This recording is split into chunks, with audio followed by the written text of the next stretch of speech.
Hey PC Gamers, and welcome back to the PC Gamer Chat Log. I'm Lauren Morton. And hey everyone, I'm Mollie Taylor. This week, Mollie and I are bringing on Harvey Randall to talk about going to Gamescom, because both Mollie and Harvey went in person to Gamescom this year. Yeah. And you guys have stuff to talk about, what you saw, what you played. I'll talk about what I watched here at home. But, yeah. Lots of experiences to share. Before we do that, Mollie, what did you play last week? Yeah, so I've been a bit sick. I had that con flu, which I From like to Gamescom. talk about. From Gamescom, I had the con flu. And I mentioned last week that I had bought Fields of Mystria, which is the like kind of magical girl Game Boy Advance aesthetic farming sim from, they're called like NPC Studio. I think that's what they're called. It's in early access right now. Oh my god, I am obsessed. I am so obsessed. I've been sick. I have con flu. I put it on my Steam Deck and I spent I think I've put like well over 20 hours into it already, like from like the weekend. I think I started playing it on like the Saturday, and then by the time like Monday morning rolled around, I had like 20 hours in it. So I was like putting in, that was like Saturday evening as well. I think I started playing it, not even like Saturday morning, not early, Saturday evening. So I've put so much time. It is so fun, even though it's only in early access still. Like, it is so cute. I love like all of the mechanics. I love the art style. I like most of the cast. I think that they're like they lean like a little one-dimensional right now for my liking. They're all very much like, we're really friendly, like, which is fine, but I hope that, there's a little more like character development as time goes on. You can't romance anyone yet. I think you had mentioned this previously. They're working on it. There's like, they say right now that you can get probably about 35 to 50 hours of like gameplay out of it before you're kind of hitting like the current soft cap. So, and I'm really enjoying myself. I'm really looking forward to seeing how they're going to update the game and how it's going to progress, because I'm already having so much fun. Like, I pick the game up and I'm like, I'm just going to play this for like, I played it in bed like Monday morning, and I was like, okay, it's like 7:30 now, like I'll just play till 8. And then it was like 9 a.m. and I was like, I start work in half an hour and I'm not even out of bed yet. Like, I sat playing it. It's so fun. I think if you like Stardew Valley, I think you will really like Fields of Mystery. You can jump. Sorry, this is you can jump over your fences without a mod. You could jump off little short cliffs. You can jump over gaps. You can jump in the water. You can jump in the water and dive for things. Like, it is. As soon as I realized there was a jump button, I don't know what it is. It's like so fun, and it's like jump everywhere. I just want to jump everywhere. And there are definitely like little annoying like niggles that I have with the game right now. Like, it's kind of things like are expensive when you start. Things are expensive. Like, once you start selling crops, it like gets better. But early on, that like first half of spring, you're like, am I ever going to be able to afford an animal? Like, hello? Yeah, like I can't do anything. I'm still kind of poor. Yeah. I am still quite poor. I'm in fall and I'm still quite poor. The fishing, it's like Animal Crossing style fishing, which I really like, but you can't cast your line diagonally. And fish seem to have a tendency to swim very, very, very far away from you and make it very difficult for you to like cast your rod anywhere near them. So I definitely have like some issues, but there's like so many cool little like quality of life things. And the jumping is like a game changer for me. Being able to just like jump makes exploring and makes like navigating the mines and stuff so fun. Yeah, I want to go play it right now. I'm so glad I finally got you. Honestly, like hook, line, and sinker. It is my current fixation. Like, I adore it. So yeah, that is pretty much almost exclusively what I've been playing this week. I've been traveling partly for fun so far, but I'm also going to be traveling for work soon. Um, and so I haven't gotten to play much. I almost picked up Mystery yesterday, and I was just like, Ooh. I don't feel like playing anything at the moment. But what I've been doing instead was I finally started reading the Witcher books, which, as we know, I read a lot. Ooh. And they've been sitting on my to-do list behind a lot of other things for quite a while. I own them all, and I hadn't started reading them yet, which foolish decision probably, but I'm having a great time. I was a little nervous because like Nice. I've played all the Witcher games, I've watched the TV show, I've never read the books or any of the comics, and I was like, am I going to like the source material? Is it going to feel dated, like in one way or another? And they're funny. They're very funny. They're a good time. I'm just now I've finished the 2 books of short stories, and now like just this morning I started on The Blood of Elves, the first like novel of the Ooh. series. And it's been a really good time. So far I've basically been seeing like the stories that you remember from the TV show. And I think what like the games get so right, CDPR's games, is like that dry humor of Geralt. Like he has a tendency to kind of monologue or like, banter with people a little bit. And Mm-hmm. the TV show, the Henry Cavill depiction of Geralt is very like, scowling stoic of Stoic, Hollywood, yeah. like grunting, like all the time. And like that's not him. He's actually he's kind of sassy. He's a yapper. He's kind of yappy. Yeah, Geralt really is. But he's so funny. So I've been having a really good time with those. That's my non-game update, but like games sort of related update. So now I'm finally Yeah. getting into like Siri adventures. So Ooh. yeah, it's gonna make me want to go back and do something stupid like play the first Witcher game, or just be ready for whenever that remaster or remake comes around. Yeah, Hopefully, maybe wait. maybe wait for the remake. I've said plenty of things about the original Witcher game before, so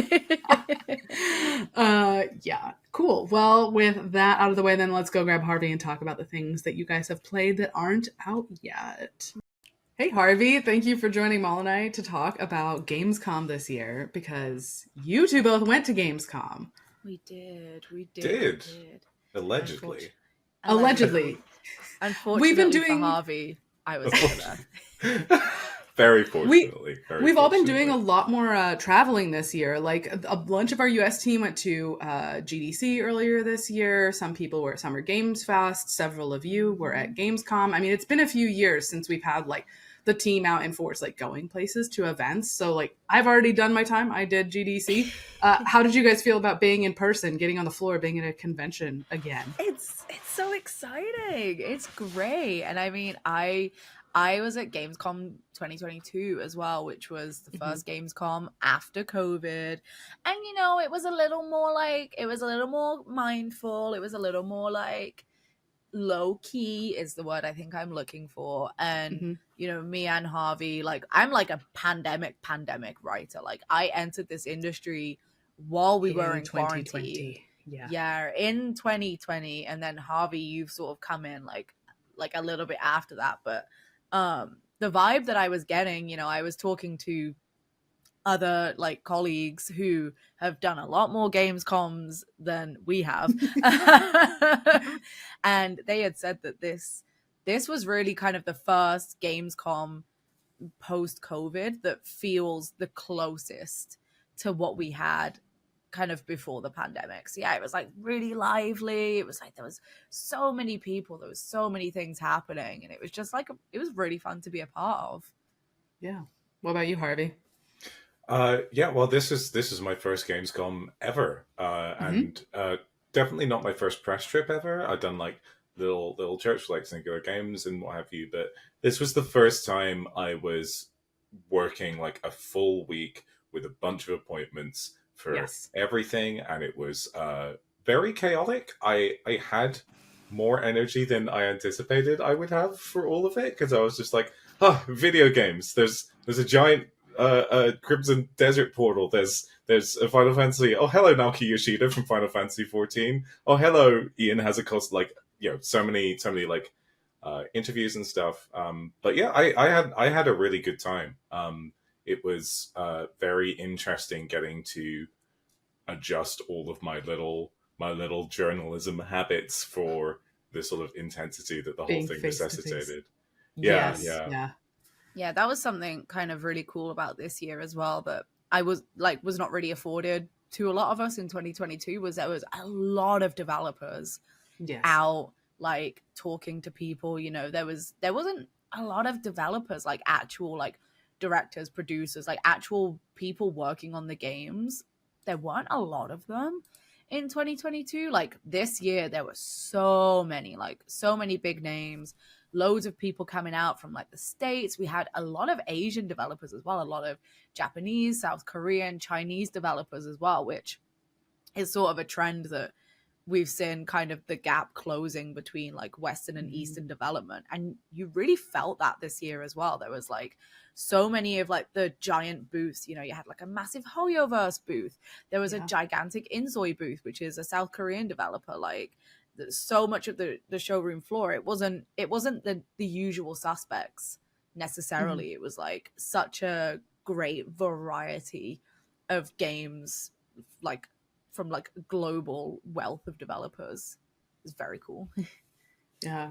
Before we get to the games themselves, you guys mentioned you kind of wanted to talk about like the curse of travel. Was other than the game, the Gamescom travel curse. It is what great time traveling over there. Amazing time traveling over there. Obviously, like England to Germany is not that far. Like, quite frankly, it is. It probably takes me like more time to get to our office in England than it does to for get me to Germany. Like, you know, it's a very quick That's trip. just English trains. You can't be blamed for that.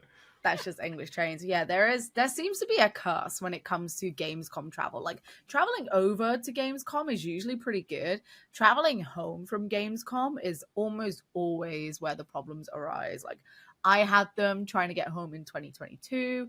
One of our producers had the problem. His flight was delayed by like 18 hours. My flight, I was stuck on the tarmac for 2 hours. It took them ages to get us on. And then they were like, we can't leave for like an hour and a half. And I was like, great. It is roasting hot on this airplane. It's one of those airlines as well that is not very generous. You know, like you'll go on some short haul flights and you get like a little sandwich and like a soda. No, this is like water and a little chocolate bar, bitch. Like that's all you're getting. And it's like, you're lucky if you get more than that. You want more than that? Like, give us 10 euros. Like, that is the vibe, right? Yeah, like almost everyone I know had quite cursed travel home. Like, didn't matter what airport you were going from, didn't matter what airport you were going to. It seems to be a very specific curse with Gamescom, and I don't know why. Who's to say? So I, of course, stayed home and was watching Gamescom opening night live, the showcase version, and I'll get to some of the things that we saw in the announcements there. But before I did that, do you guys want to run me through quickly, like just a real quick list of like what you saw and what you played before we get to the ones that like you really want to talk about most? I got to see/play Crimson Desert, which is a new sort of like single player action adventure from the Black Desert guys. I got to see Spine, which is a sort of like Sifu-y kind of action game with a lot of gung fu. Tavern Keeper, which I love to death already. Mouse, sort of like Disney style early cartoons, kind of Metroidvania shooter. Stalker 2, which looks fantastic. Phantom Blade Zero, which slaps already. 40k Mechanicus, which looks great. And Wild Bastards. And then most of my other time was taken up actually just chatting to people, so I didn't get to play too much outside of that. What about you, Molly? What did you actually play? For me, I did Monster Hunter Wilds. I got to play Monster Hunter Wilds. I got to play Life is Strange Double Exposure, the one that's like an actual direct sequel to the first Life is Strange. I got to see Directive 8020, which is the newest game from the Supermassive folk, like the Dark Anthology developer. I got to play a little bit of Genshin Impact 5.0. I queued and played Infinity Nikki because I did not have an appointment for it. And I desperately wanted to play that. So I queued and played for Infinity Nikki. I played Inzoi, which is like the South Korean Sims game, and then I also played Nights in Tight Spaces, which is the sequel. Well, sorry, it's the follow-up. The follow-up to Fights in Tight Spaces, which is like the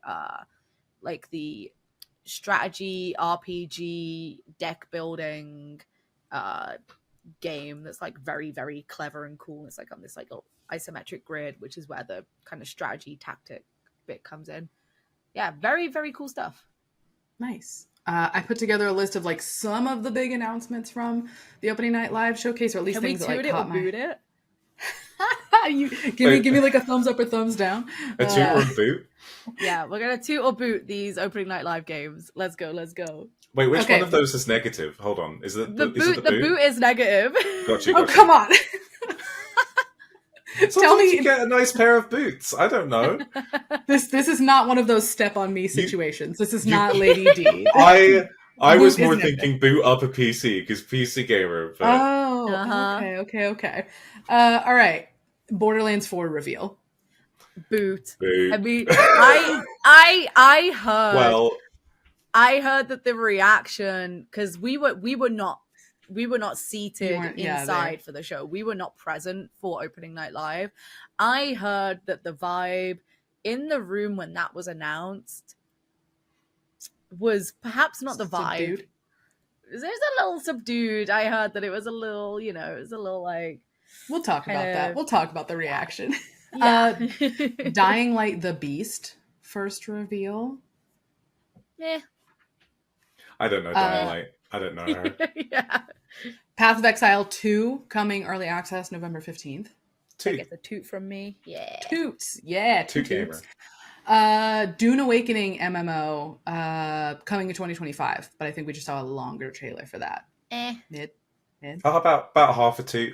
0.3 of a toot. A half toot. Half toot. Peter Molyneux gets up and announces Masters of Albion. Right. Sorry. 2 in a row. Starfield Molyneux. Shattered Space and the buggy vehicle for Starfield and the Shattered Space coming September 30th. DLC. Boot. Sorry, it's a boot. It's a boot from me, babes. There's probably some other exciting things in it, but I don't know. I don't know if a buggy being your mainline expansion feature. No, that's a free update that came the same night, I think, as the thing. And then I think that it was like, September 30th for Shattered Space. Okay. So Toot for the buggy. Toot for the buggy. We love a buggy. We love a Mako. A free buggy. Yes. Buggy. Kingdom Come Deliverance 2 coming February 2025.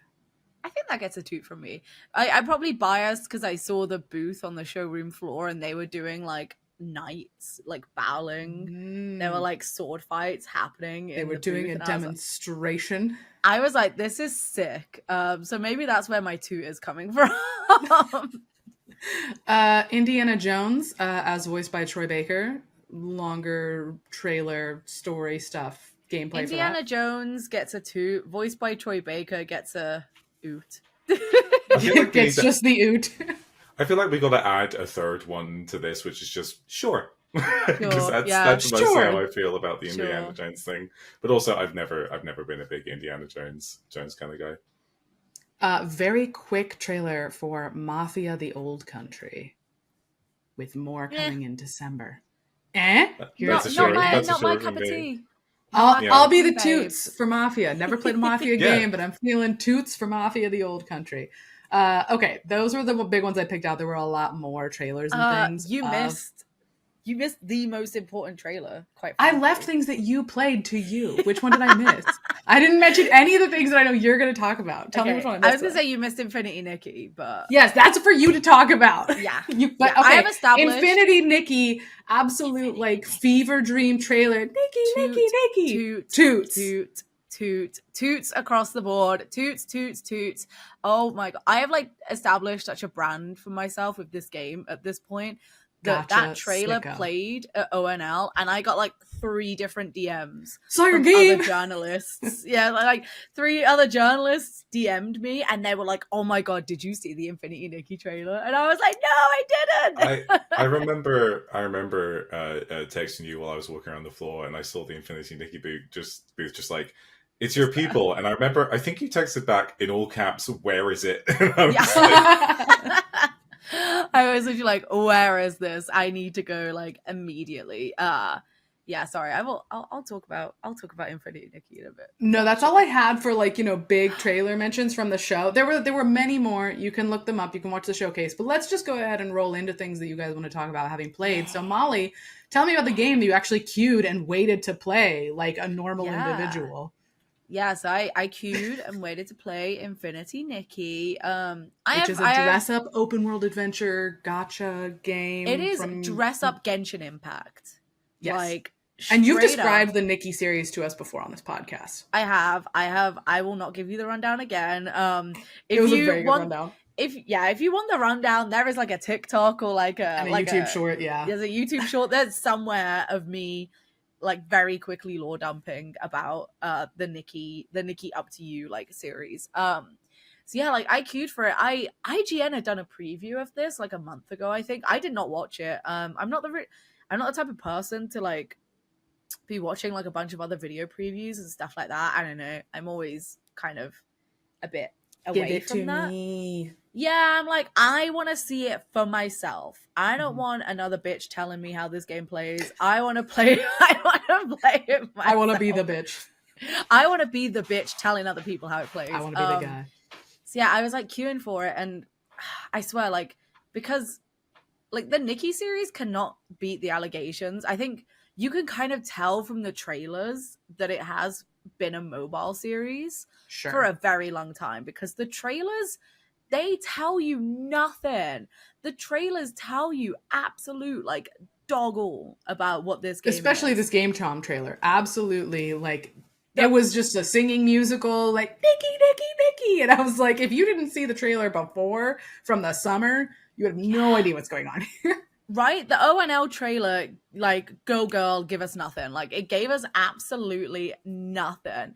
And because anyone who has played games in the series previously will know that, especially I remember with Love Nikki was like very notorious for having misleading ads. You know, the ads would be like, "Oh my god, I'm so ugly, my boyfriend's gonna leave me." Oh, like, those weird mobile ads. Yeah. Those super weird mobile ads. Like, Love Nikki was so guilty for it. So anyway, I had not really seen much, and the trailers do not help much either. So I was like in the queue, and I was trying to like, you can also read about this, by the way, on pcgamer.com. I was like trying to like see the demo stations. I was trying to look at the monitors, and I saw that friggin' Genshin Hoyoverse ass UI. That was like the first thing I saw. You know, the classic, it's got like the little icons in like the top right corner. Like, it is the Hoyoverse UI that has somehow like made its way into a bunch of other gacha games. Like Wuthering Waves uses it. I'm pretty sure like Tower of Fantasy kind of used some semblance of it as well. Is there a Breath of the Wild style stamina wheel? Like a little, there widget? Isn't. I think the one thing I couldn't do, I think I couldn't climb. I think when I was playing it, like I like tried to climb and I couldn't. But yeah, so I saw it, and I think the first thing I did was I like messaged you, Harvey, and also our editor-in-chief, Phil, and I had like zoomed in on this like monitor from where I was stood in the queue, and I was like, I think this is Dress Up Genshin Impact, guys. And then I got there and I played it. It is Dress Up Genshin Impact, and I mean that with like all the affection in the world that it is Dress Up Genshin Impact, because it turns out I think that's my kryptonite. Like, I think I think Dress Up Genshin Impact is like what I wanted. I think that's exactly what I wanted. Because the outfits like give you abilities, right, for exploring. You're like, oh, you have to be tiny to get to this area, or you have to like be able to float to get to here, and you explore by like unlocking different outfits. And the outfits like change as well. So like, you know, if I'm like running around, because you can like pick like a default outfit, so you can like pick different pieces, you can like mix and match. Sorry, it's just clicked to me what dress up Genshin Impact. So is the idea that it's Genshin Impact, but the gacha element is just outfits? Outfits. That yeah. Okay, that rules. I'm fully on board. That sounds amazing. Yeah, right? That sounds so good. Thank you. Yeah, so, you know, you have like a default outfit that you can mix and match loads of different pieces from. You could do like hairstyles, makeup. That is like the quintessential like Nikki experience, is like changing like all the accessories, the outer, the inner, all of that kind of stuff. And they have like tags as well, which is also common in the other Nikki games, you know, like elegant and sporty. How those will come into play, I was not able to determine. But yeah, so you have like the main outfit, and then you have like an outfit for fishing, an outfit for bug catching, an outfit for animal cleaning. Like there are like little dogs and stuff, and you can like I love it. clean It's them, ridiculous. I think. Yeah, and you know, you'll like jump to glide across a platform, and you'll like transform into a different outfit that's like for gliding. There's an outfit for when you're in combat and stuff. And I think by the way that I was looking at it, you might be able to have different outfits for the same action, because it was like allowing, it had like a little change outfit option, but it only had one outfit per action. So I'm thinking / hoping that there's going to be like multiple fishing outfits. Yeah, like multiple fishing outfits, multiple bug catching outfits, multiple gliding outfits. Like, I think that would be really cool. That would make the most sense as well. Loadouts, so yeah, you know, dress up loadouts. I love it. Dress up loadouts. But yeah, you know, there's platforming segments and there's combat as well. And from what I played, both are very simple. You know, the platforming segments were like very easy. It was mostly just kind of going from like one quite spacious platform and then gliding over to another one, or like kind of climbing. There were these little like gems you could pick up as well, which I don't remember what they did now because I got Gamescom brain. But like, you know, the combat was like very easy as well. I don't think it's meant to be challenging. I think it's meant to be a more relaxing experience, which is fine. Sure. But I hope that there's a little more challenge. I hope that the platforming puzzles get a little trickier, and I hope that like the combat gets just a little bit more involved. It's a little too simple for me right now. It like almost where it feels like an insult almost how easy it is. Oh no. Like, yeah, you know, like very like children's game kind of combat, which I know Nikki is not. Like, Nikki is so much more than that. So I don't know. I'm interested to see what else they do with that, because they only got about 10 minutes with the demo, so not a lot of time at all. Yeah. So fingers crossed. I'm so sorry for yapping about that for like 8 minutes. Harvey, it is your turn to yap for as long as you want. 8 minutes on the clock. Sorry. That's Crimson her, Desert. that's Lauren like turning over an hourglass. It's me knocking over stuff on my desk. Sorry. 8 minutes left to live. Jump scare for headphone users. I apologize. Harvey, tell me about Crimson Desert, because I'm personally interested in this one. I'm also very interested. I was so surprised. I was like, okay, I know that Black Desert Online has. I'm not going to go too deep into it because I'm not fully caught up on the lore, and it's a game that's been out for 10 years. But my 10 understanding, years? I think it's close to. BDO's been out for that long. No, I remember playing it at launch. Please don't tell me that was 10 years ago. I was going to say, shut up. let me check. Shut up. Has it been December, out for that long? December 2014. I'm so sorry. I'm mad. I'm so sorry. Go ahead. I'm anyway. crumbling into dust as we speak. Are you kidding me? I'm going to come out of this meeting very sheepishly, being like, yeah, so Mollie and Lauren won't be able to come into work. I've disintegrated them both. What? Okay, I'm so sorry. Continue. So I went in expecting like, okay, this is going to be like interesting. It's very interesting for like a developer who has made a game that is so known for like its microtransactions or you know some of the grind or whatever, to go, we are making a dedicated single player action adventure with none of that. So I went in with like no expectations, slightly tempered expectations. This thing fucking rules. It's really fun.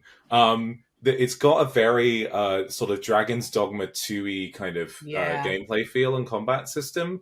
If Dragon's Dogma 2 slammed 5 moonshine Monster Energy drinks that have been illegally brewed in a lab somewhere on the coast, it is genuinely like it's so unhinged. It's like, to give you an idea, the sort of tutorial level that I played, you go through like several waves of like 3 to 4 really aggressive guys who are just not afraid to knock you around and throw you on your ass. And then you fight a barbarian boss with like a bear pelt over his head. And I kid you not, midway through the fight, he got down on all 4s and then like anime wave dashed towards me, grabbed me and suplexed me into the ground. And I was like, I'm sold. This is a fun game. Like it's so weighty and physical. The combat system does seem like it has a lot of depth as well. You've got like a kick, you've got like a parry system. You can do like the Breath of the Wild thing where you draw a bow, dodge, and then it goes into slow motion for like a thing. And yeah, I was like, yeah, arrow time's great. And I was like sort of just getting into it. But it all seems like, oh, there's like a lot of room for skill expression here. And also I can do just absolute nonsense. I think in terms of like the open world exploration and like the maybe sort of like crafting system, the gear stuff, I have no idea how that'll turn out because I didn't get to see that. It was just like a combat system focused demo. But I fought a barbarian boss who I think at one point punted me and I shot off with like the force of someone ejected out of a cannon into a barrel, into like a bunch of crates and just flopped over. And there was like a giant rock crab that I had to like Shadow of the Colossus climb on the back of and stab these gems, that had a move that was just, I am launching you 50 feet in the air and you need to deal with that. And there was a glide button I couldn't figure out in my limited time, but I was completely fine with it because it was funnier to just watch my character like just completely eat shit and then get back up after hitting the ground at like 30 miles an hour. It's a riot. It's like if the other systems which the game are built upon are good, then I think it's going to be a banger. I remember the original gameplay trailer for Crimson Desert because I'd been waiting to hear about it for so long. You've been very excited for it. I was like, oh my god, this game has everything in like a weirdo kitchen sink way. I was like, why is there skydiving in this game? What's happening here? And I imagine that's part of being launched from a crab, or at least maybe that's how you are supposed to deal with getting launched from a crab. Anyway, that sounds sick. It's sick. It's sick as hell. Okay, I'm going to take a brief break here to talk about like in depth a couple things from the showcase. Borderlands 4 reveal. You know, very brief. The lore nerds are going through it frame by frame. You know, everybody's excited for another Borderlands game, I think, generally. There was this interesting narrative that popped up of, like, big brain move to, like, put the Borderlands 4 reveal right after the Borderlands movie flopped. And it's like, guys, no, that's not how these things work. It was decided that this was going to be in this showcase months ago. These things, it was supposed to be like an upward ramp, not a save us from the hell of. They were probably hoping to like capitalize on the movie with the reveal, right? It's probably like the opposite. Randy Pitchford's been doing a spin on Twitter where he's been like, "Oh, he's been tweeting. He's been tweeting. I won't get mean about it. Yeah, he tends to tweet, but being like, oh yeah, no, we're just like super glad that you think our game studio can do better than some of like the best actors and filmmakers, and it's like, buddy, that's a spin. That's a spin. Borderlands. Go ahead, Harvey. I was gonna say I did give it a boot. I think in terms of gameplay, it's a 2. The Borderlands series is a series I will complain endlessly about, but whenever I've sat down and played any of them, I have enjoyed every single one I've played, and it's just like it's such a friction between how that franchise is handled and how inoffensively good a decently put together looter shooter tends to be. It's fun. And to be clear, we didn't see any gameplay, right? This was just like a reveal, like CGI trailer. Yeah. No. But you're assuming because Borderlands is always fun to play, and that's just. The gameplay will not be significantly different, I don't think. Dune Awakening, the MMO that we're expecting out in 2025. We got a pretty decently long look at like a gameplay trailer for that during the showcase as well. I'm torn because you know me, MMO, like crafting survival thing. I'm like, yes, absolutely. It looks a little bit more in the like third person shooter realm than I might bounce off of it and wind up playing Nikki instead. I might just like go to the other end of the spectrum of games that I play. But it did look very cool. You could like make blueprints for your base, like sell those blueprints to other players. Of course, they had the really, they end this gameplay reveal with a sick big old sandworm shot because that's what you do in the Dune universe. And it was very interesting to hear the developers kind of describe how they expect players to interact with each other. They described like, meeting up with randoms, like you're an escape survivor and like they might like trade gear with you and you like form a brief alliance to go do this thing together. And I'm like, that's a really nice, interesting little narrative about how players might behave in a fantasy world. But like MMO players don't play the game. They play the game. They aren't gonna they don't make meta alliances unless they're on an RP server. Has this developer ever played a video game before where humans have just the marketing. Capacity to interact with each other?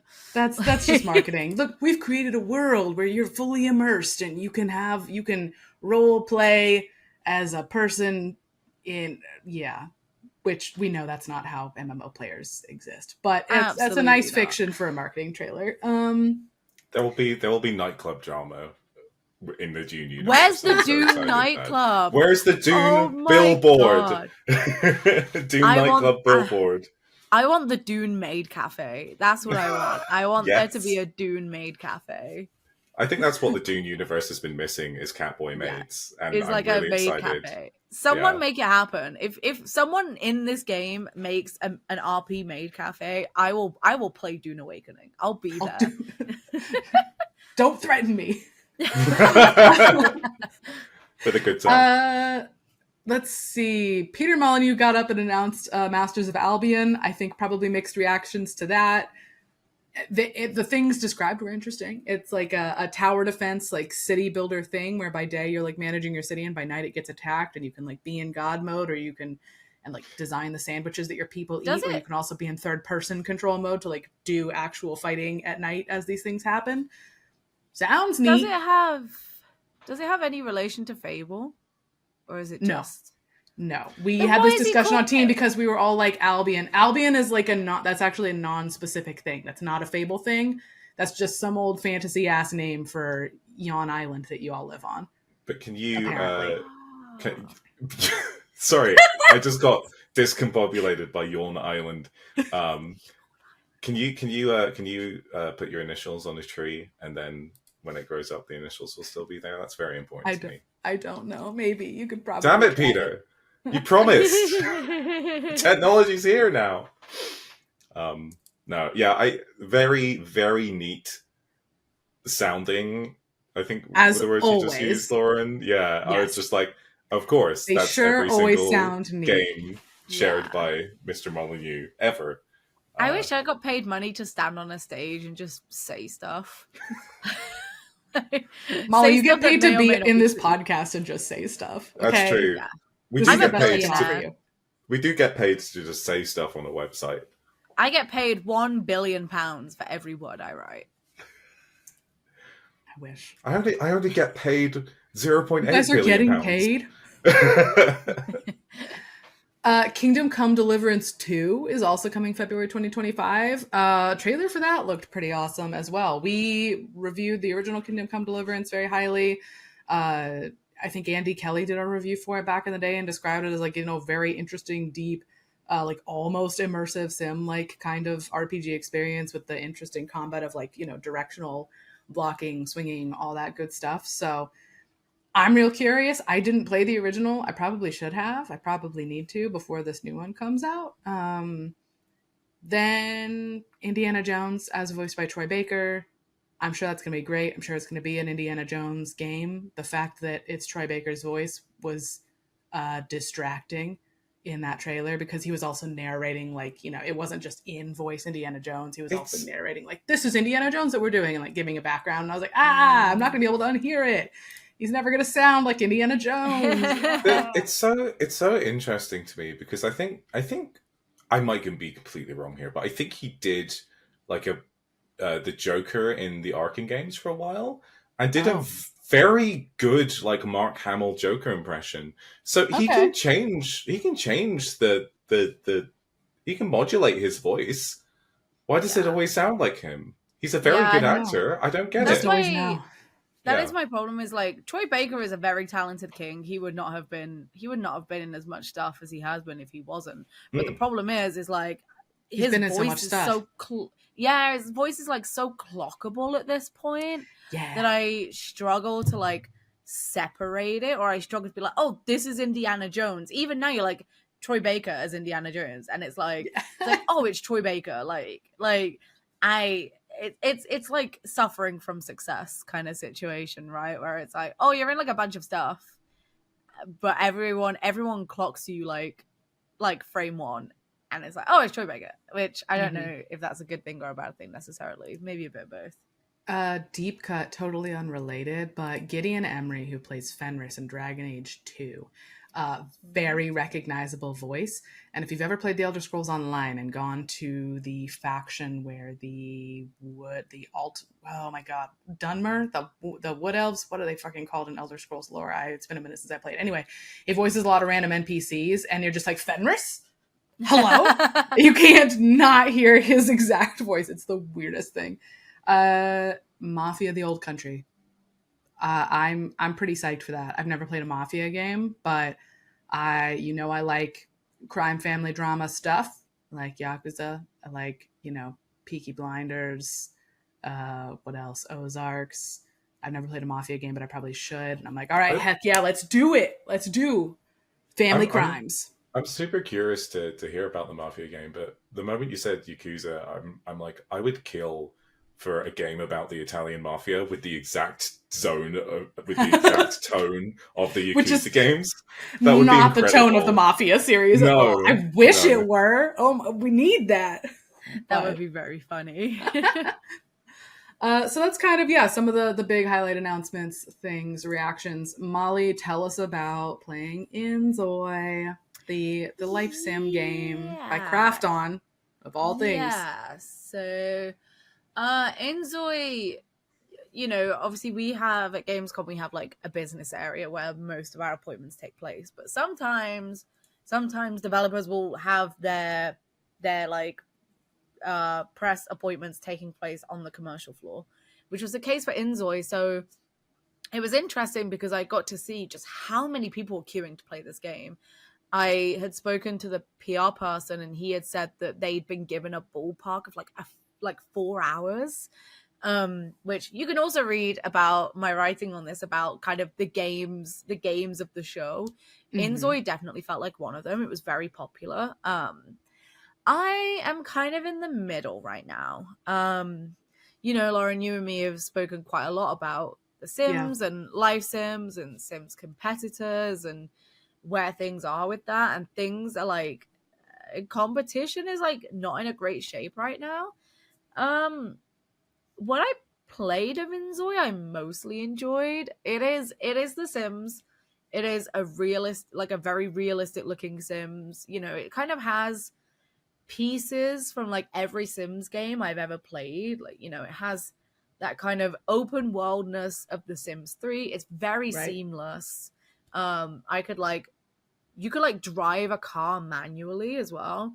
Yeah. So like you can like buy a car and you can like drive it, like control it yourself. So I could like drive across town.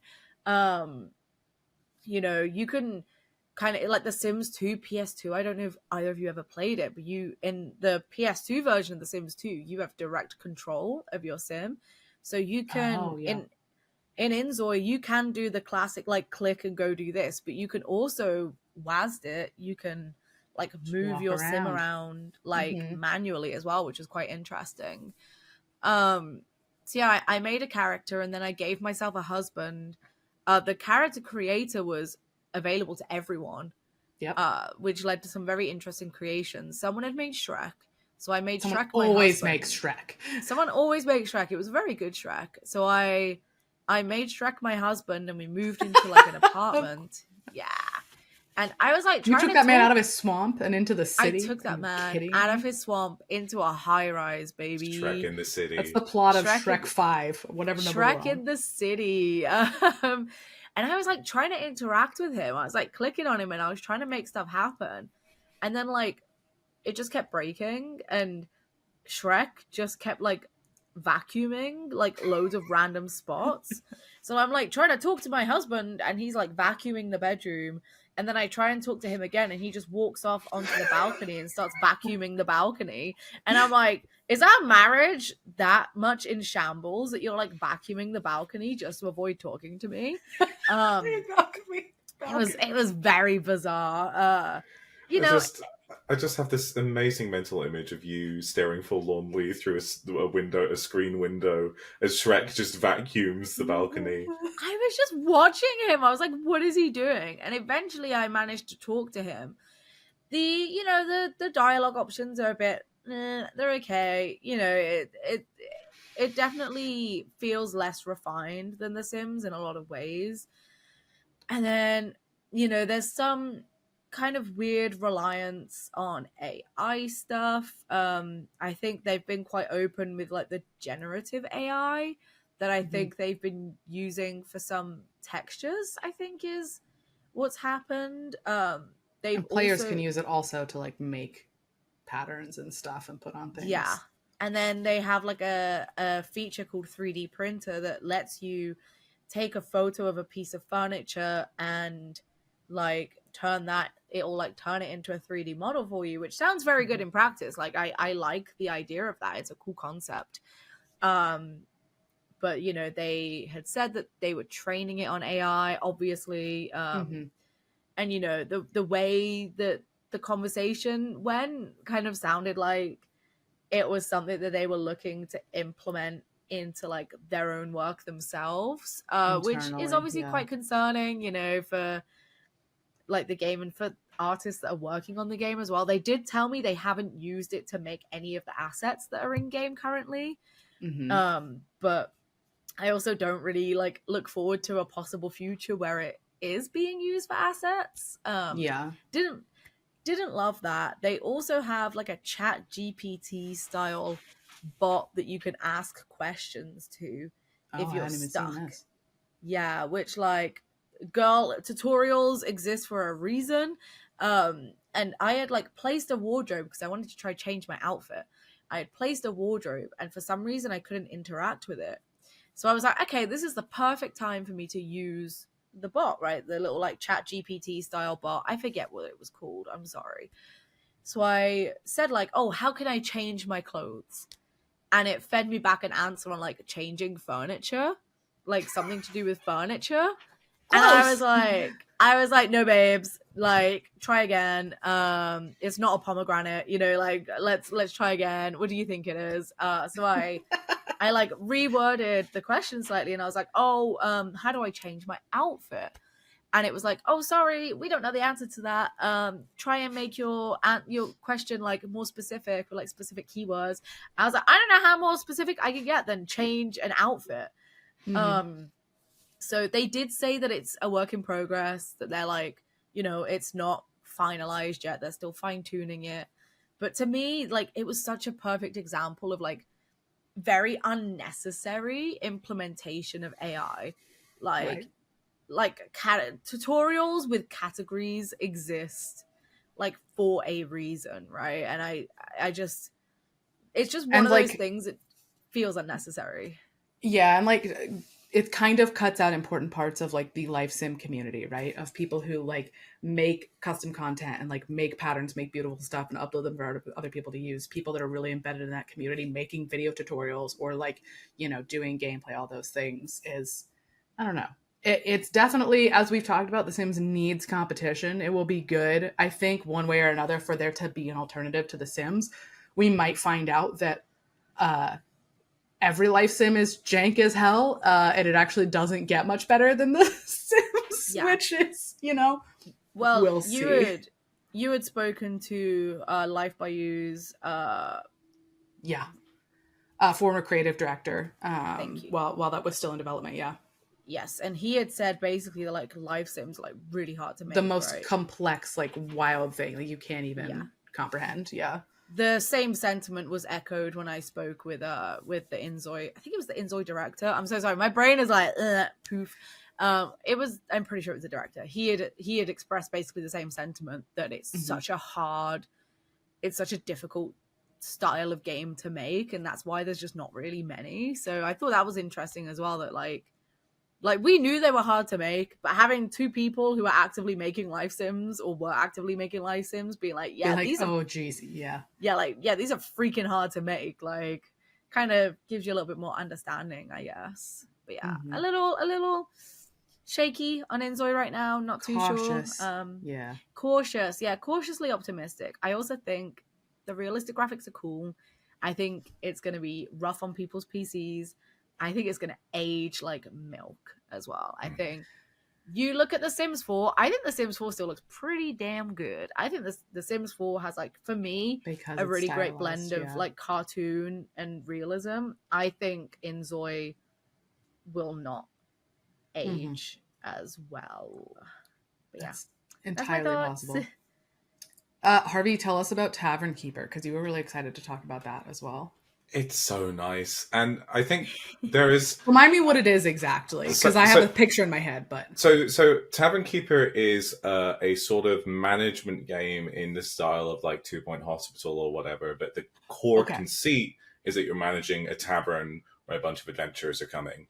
And the two sort of like major things I'm most excited about for it are the presentation's lovely. It's a very pretty looking game. It's got like a sort of RuneScape-ish kind of voxel kind of art style, but it's just really charming and everything. It's very, very pretty. And also there are these storybook little vignettes that you get of like little like choose your own adventure scenarios where, I don't know, like one of the examples that they give is a skeleton who's tired of guarding a dungeon and wants a job. And if you choose the right options, then maybe he comes and works at your tavern. And all of the sort of like sim elements are really cool. But those storybook vignettes are voiced by a really prolific, I think Stephen Pacey, I think is his name, but he's like a very prolific British like audiobook reader who's like done stuff for Doctor Who and Warhammer 40k and just a ton of different novels. And he is like, imagine like Stanley Parable tier warmth and narration, and then like up it a few notch, like genuine BBC quality audiobook level, doing all of the voices for the characters. And all of those vignettes are voiced by that guy. So that's like one part of it, which is really, really fun. Like the humor, the sense of humor the game has is really charming. I actually had to, it was talking about like nested tutorial tips, and it had this running bit where you could just like keep going and going and going. And eventually the director had to come over to me and say, hey, so we're going to put an achievement here if you do this like 20 times, but in the demo, this is just on a loop, so you will stay here forever if you keep clicking on this. And I was committed.